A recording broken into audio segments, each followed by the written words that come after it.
sekarang ini semuanya serba tiba-tiba. Dan firman Tuhan sudah mengatakan bahwa segala sesuatu akan digoncangkan. Tentang berakhirnya pandemi ini tidak ada seorang pun yang tahu. Kita tidak bisa memaksa Tuhan harus menghentikan sekarang juga. Tapi kita harus yakin, saudaraku, bahwa sebagaimana firman Tuhan katakan bahwa Dia membuat segala sesuatu indah pada waktunya. Tuhan mau kita belajar percaya bahwa di tengah-tengah situasi yang sulit, Tuhan adalah Tuhan yang tetap pegang kendali atas kehidupan kita. Apapun keadaan yang terjadi, Tuhan Yesus ada bersama dengan kita. Tuhan yang pernah menolong kita di waktu yang lalu adalah Tuhan yang sama yang menolong kita di hari ini. Hasil akhir bukan di tangan corona. Hasil akhir tetap di tangan Yesus Kristus. Dialah Tuhan yang berdaulat. Dialah Tuhan yang tetap pegang kendali atas kehidupan kita.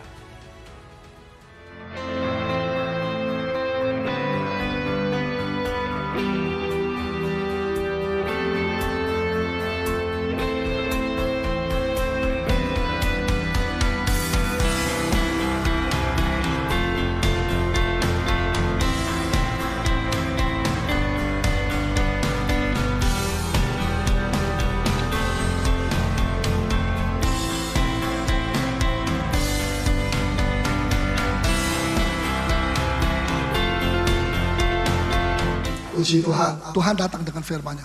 Ya, kamu mau mempraktekkan itu, mendahulukan kepentingan orang lain. Ayo ini, pare-pare, kasih satu tempat yang bagus, yang baru atau ya, pokoknya satu tempat yang layak. Ya, bukan tempatnya yang lama tidak layak, cuma berhadapan dengan restoran yang banyak menampung orang kawin. Jadi di sini, haleluya, terima kasih Tuhan, amin sini, cek. Tidak bisa dengan firman. Kalau nyanyi balapan kuat-kuatan masih bisa, tapi kalau dengan firman Tuhan, tidak bisa teriak-teriak. Dari kita mengalah, cari tempat lain. Dan seperti yang kami saksikan sudah dapat untuk Petra yang lain. Ya untuk, walaupun kita adalah satu gabungan, ya. Tetapi kita mesti mendulukan apa yang orang lain lebih dulu membutuhkan.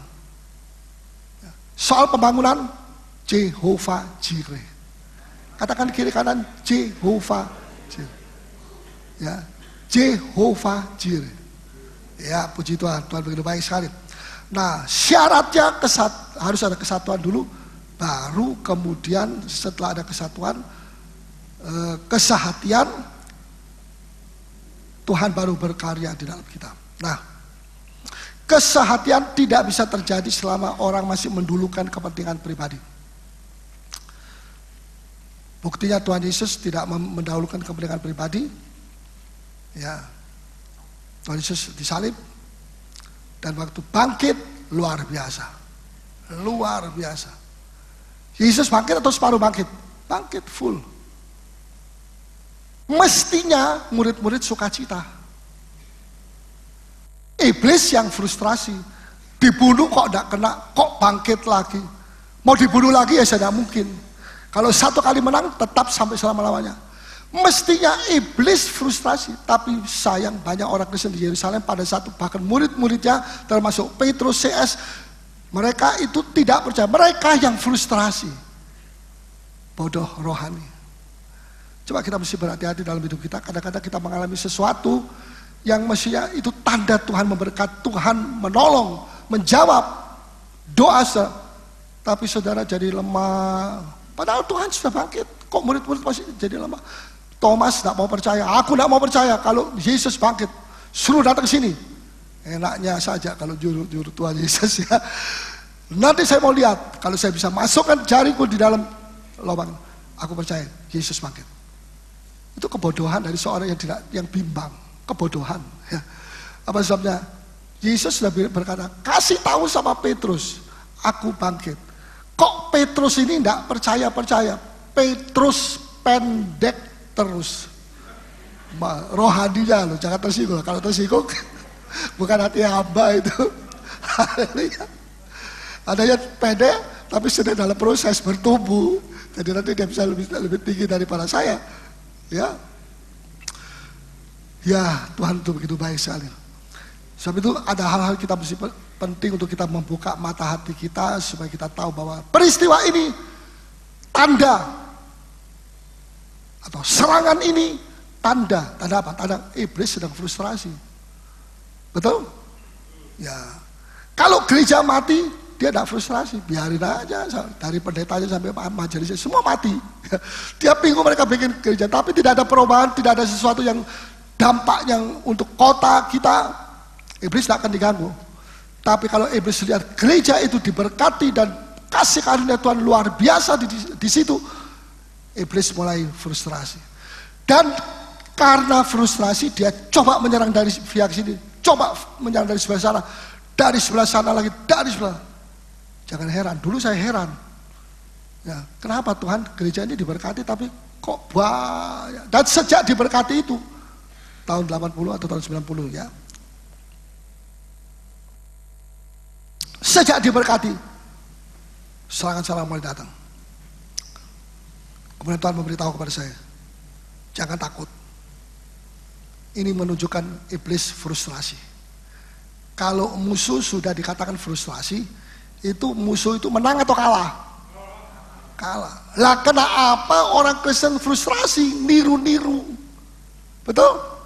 Siapa yang frustrasi dalam nama Tuhan? Hari ini selesai dengan frustrasi. Jangan frustrasi lagi. Ada amin? Kalau Anda diputus oleh pacar, jangan frustrasi. Yang kawin jangan ikut amin. Laoli. Kalau saya kawin frustrasi, wah itu berat, bahaya. Tidak boleh. Ya. Ya. Jadi sebetulnya itu satu kebodohan dari orang Kristen sendiri.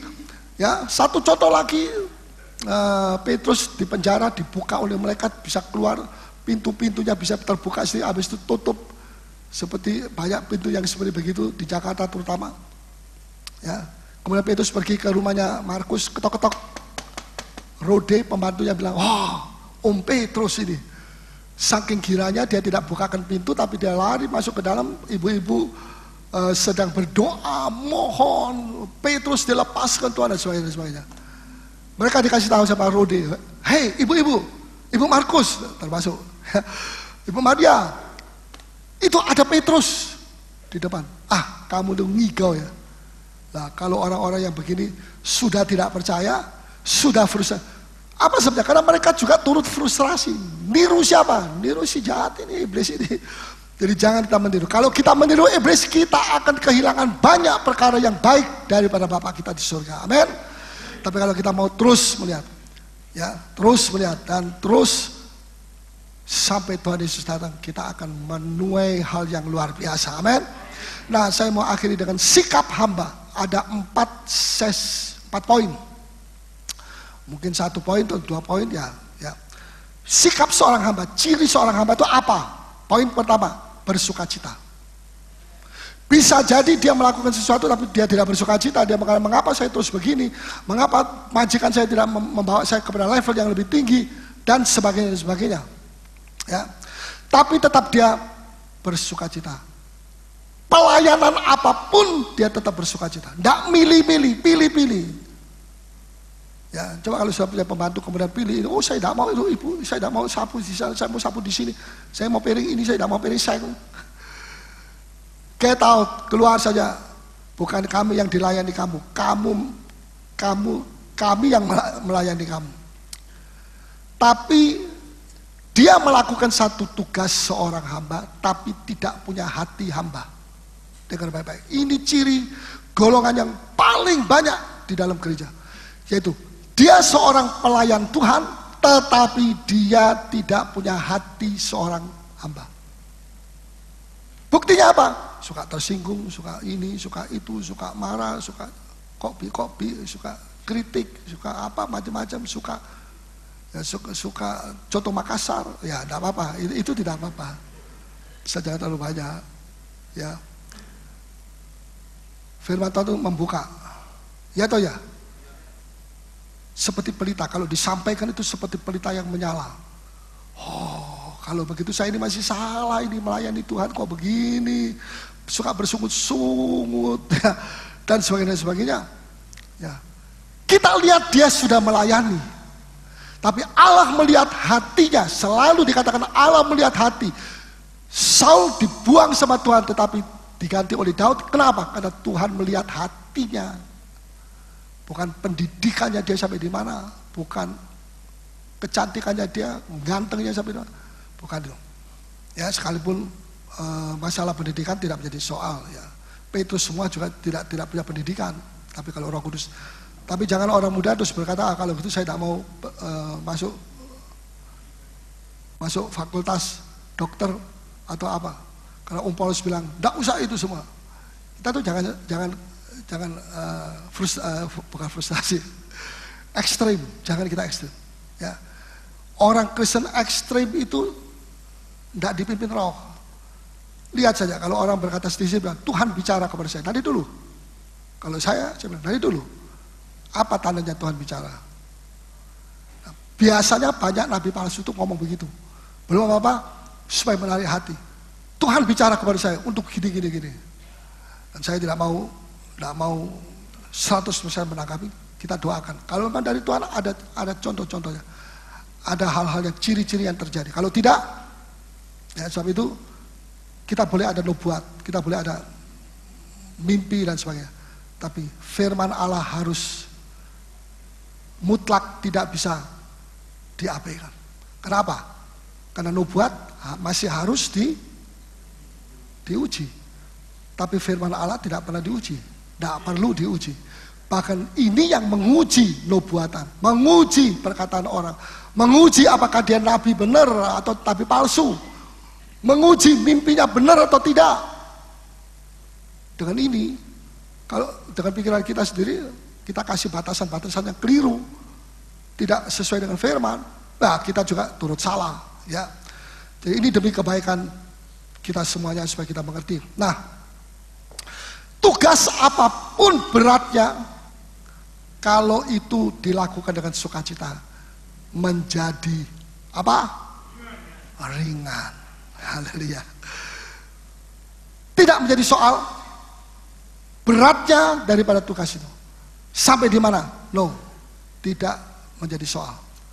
Yang menjadi soal, apakah Anda melakukan ini, beban-beban ini dan sebagainya, tugas-tugas ini dengan sukacita, sehingga dengan sukacita itu Anda merasa ringan dan enak.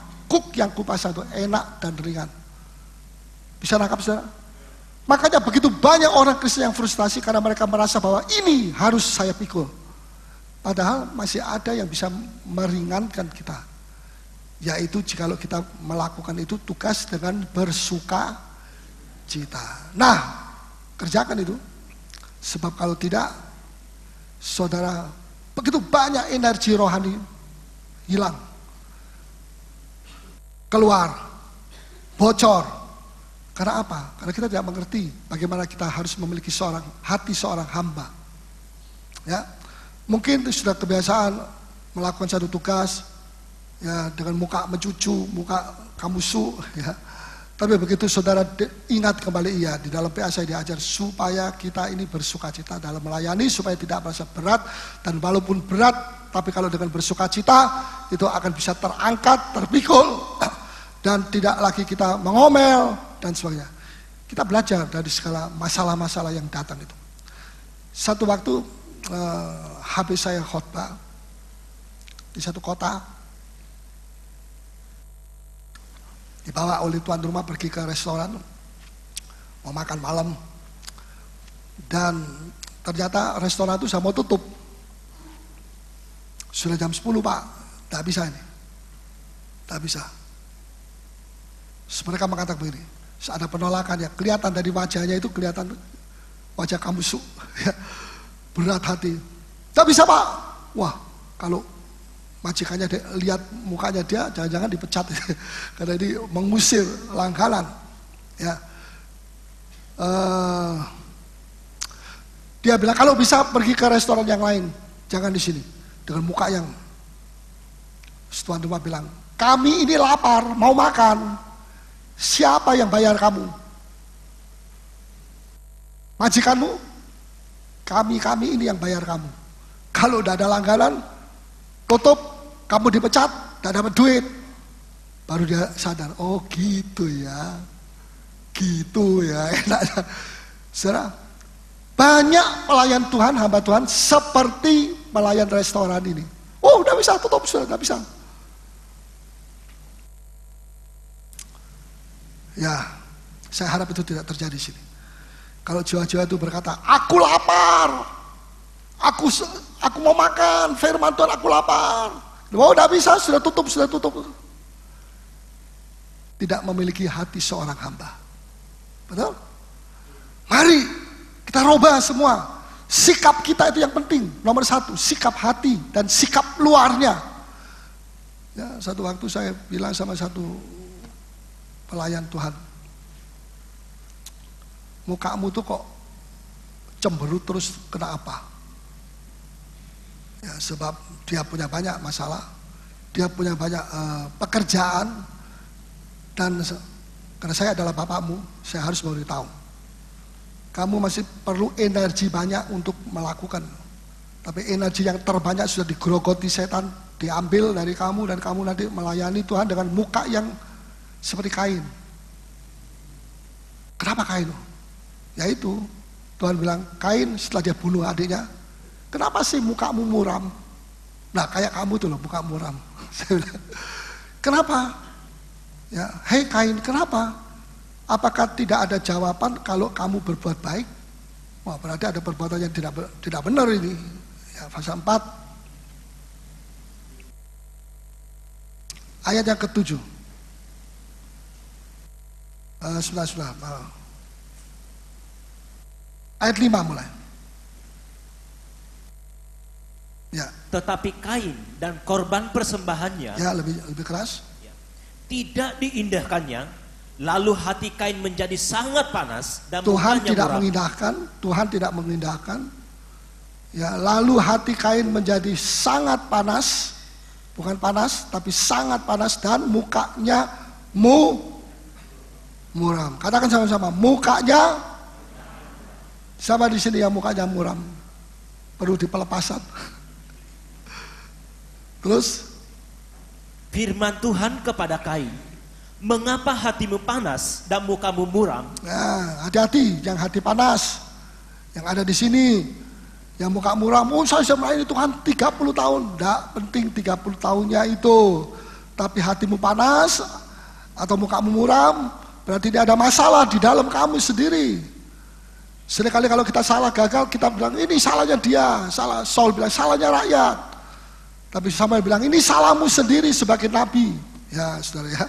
Terus, apakah mukamu tidak akan berseri jika engkau berbuat baik? Kalau kau berbuat baik, masa mukamu kayak begitu? Harus dibawa ke salon lebih dulu, dipermak dulu, terus. Tetapi jika engkau tidak berbuat baik, ya, dosa sudah mengintip di depan pintu. Dosa, ngeri nih, dosa mengintip di depan pintu. Terus? Ia sangat menggoda engkau, ya, tetapi engkau harus berkuasa atasnya. Harus berkuasa, harus menang.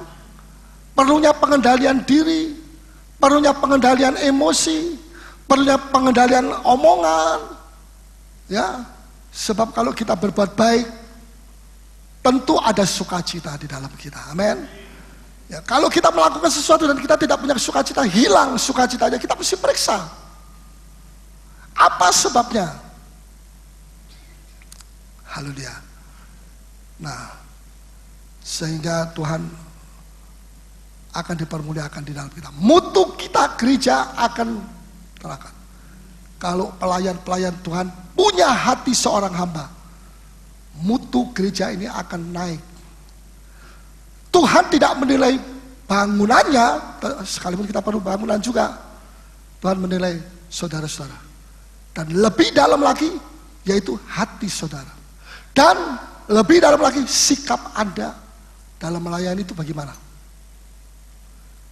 Kalau sikapnya cemberut, ya ada roh cemberut di dalam dia.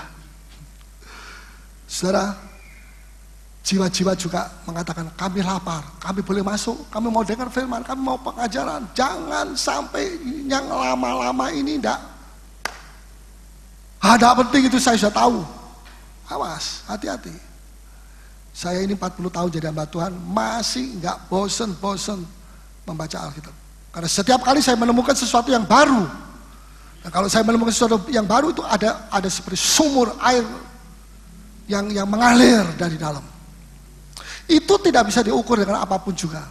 Itu adalah kasih karunia daripada Tuhan. Ya, tolong kami. Ada saudara mau tolong? Sikap itu penting sekali. Saudara PKS, sikapmu itu sangat penting. Nah, jangan muka yang muram, muka yang sukacita. Jiwa-jiwa baru dilayani. Ya, ketawa. Coba ketawa, 1, 2, 3. Saya tidak bilang pakai hahaha. Ketawa, 1 atau 3, 2, 1. Takut. Iya, Tuhan begitu baik. Kalau ada seorang jiwa datang, Tuhan atau Om atau Pak, tolong saya. Bagaimana? Saya lapar rohani, termasuk lapar jasmani. Gereja harus mempunyai, gereja punya apa? Peduli, Petra peduli. Harus dikalahkan. Jadi sikap itu penting, saudara. Sikap itu penting. Karena Tuhan itu Allah yang luar biasa. Amin. Saya masih punya beberapa, tetapi terakhir saya mau saksikan bagaimana Tuhan merubah hidup saya. Ya. Coba kita baca Markus 14 ayat 3. 14 ayat 3. Ketika Yesus berada di Betania, di rumah Simon di Sikusta, Ya. dan sedang duduk makan, Ya. datanglah seorang perempuan membawa suatu buli-buli pualam berisi minyak narwastu murni Ya. yang mahal harganya. Setelah dipecahkannya leher buli-buli itu, dicurahkannya minyak itu ke atas kepala Yesus. Ada orang yang menjadi gusar dan berkata seorang kepada yang lain, "Untuk apa pemborosan minyak narwastu ini? Sebab minyak ini dapat dijual 300 dinar lebih dan uangnya dapat diberikan kepada orang miskin." Ya. Lalu mereka memarahi perempuan itu. Tetapi Yesus berkata, "Biarkanlah dia. Mengapa kamu menyusahkan dia? Ia telah melakukan suatu perbuatan yang baik padaku. Karena orang-orang miskin selalu ada padamu dan kamu dapat menolong mereka bila mana kamu menghendakinya. Tetapi aku tidak akan selalu bersama-sama kamu." Terima kasih. Nah, ada satu waktu Tuhan diundang untuk bikin pesta besar di rumah seorang yang bernama Simon. Tuhan Yesus diundang masuk di dalam rumah Simon, orang kusta yang sudah disembuhkan, orang Farisi, ya, dan kemudian pada saat itu dalam pesta itu ada seorang wanita berdosa yang datang kepada Tuhan untuk mengusap. Dia mengurapi kaki daripada Tuhan Yesus dan kemudian dia menetesi dengan minyak narwastu, kemudian dia melap dengan rambutnya yang panjang, ya. Kemudian pemilik rumah kritik di dalam. Ini Yesus ini apa sih? Nabi atau bukan? Kalau nabi dia mesti tahu ini perempuan tuna susila. Kok dibiarkan saja masuk di ruangan yang terhormat, banyak orang Farisi yang turut diundang dan pula mengurapi Yesus. Kok Yesus diam saja? Ini diurapi oleh tangan-tangan yang berdosa, manusia yang berdosa. Semuanya nomor satu kalau orang Farisi mau menghakimi. Ya.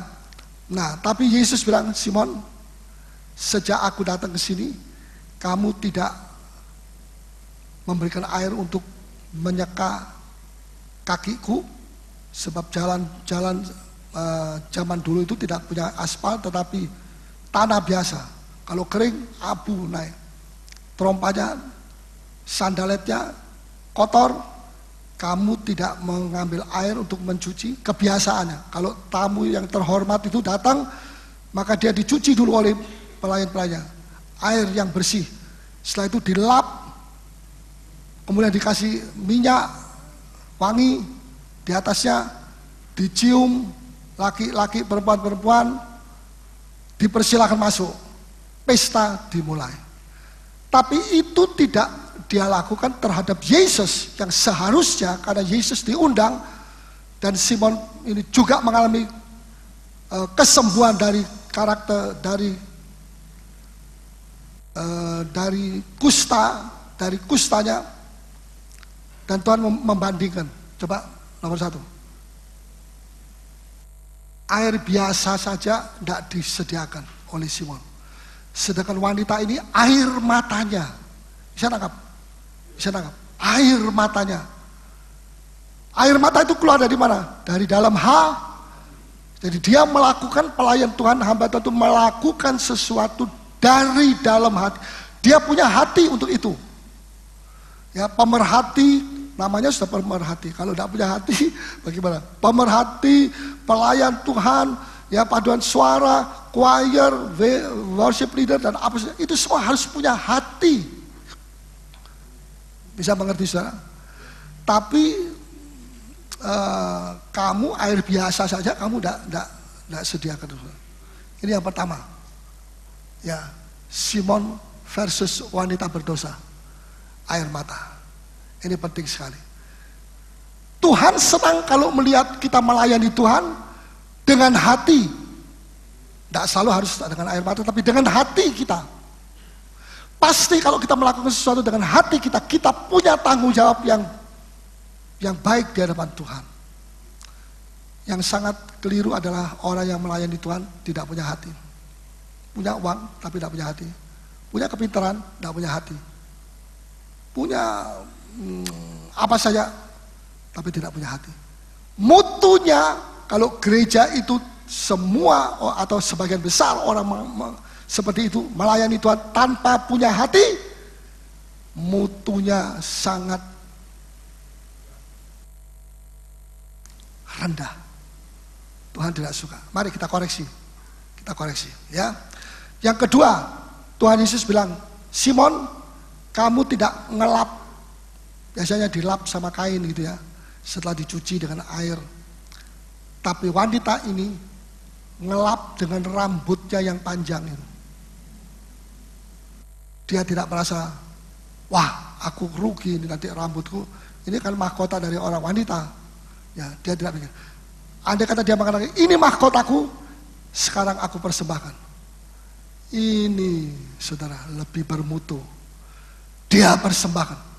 Tidak berarti ibu-ibu nanti gadis-gadis pulang semua bikin salon, cuci semua, atau dipakai untuk, bukan begitu. Tapi apa yang sudah lakukan, apakah kita menjadi berkompetensi dengan Tuhan untuk meraih sebagian daripada kemuliaannya? Ya. Yang ketiga, kamu tidak mencium aku. Pria-pria, wanita-wanita itu adat istiadat. Ya, adat saja kamu lupakan, apalagi mutu rohani. Ya, tetapi kekosongan yang kamu lalaikan, hei Simon, itu diisi sekarang dengan seorang wanita yang berdosa yang sudah minta ampun sama Tuhan. Manusia itu kalau mengampuni ya, tapi masih tidak lupa latar belakangnya sampai mati, paku 4, macam-macam. Itu tabiat orang kafir. Kenapa orang Kristen sudah kenal Tuhan kok masih pakai tabiat orang kafir? Ini memberikan kemenangan kepada setan. Sebab kita terutama kalau orang mati suka meniru-niru orang. Itu jangan sampai hal itu terjadi. Ya, nah, tetapi kamu tidak mencium aku, tapi wanita berdosa ini mencium. Apa yang dicium? Kaki. Karena dia merasa tidak pantas mencium kepalanya Tuhan.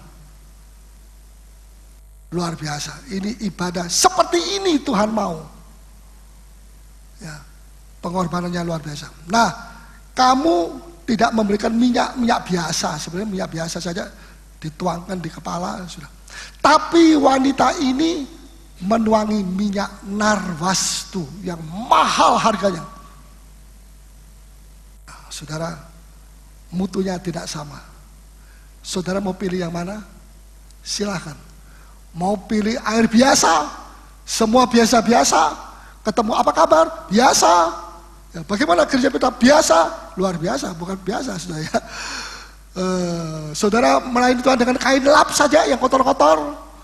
Ya, saudara cium, tidak mau cium wajahnya, apalagi cium Yesus, enggak. Ini cium kakinya, cium kaki, cium wajah, tidak cium kaki Yesus ya, terbalik. Ya, rambutnya dan minyak biasa. Tapi orang berdosa ini adalah dia berikan minyak narwastu yang luar biasa. Dia bukan orang kaya.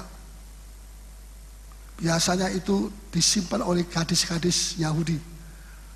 Menunggu sampai hari P. Apa hari P itu? Pernikahan. Itu dibuka, patahkan lehernya, dicurahkan kepada mempelai laki dan perempuan. Luar biasa. Tapi dia Mesias untuk diri sendiri, tapi dia pakai itu untuk Yesus.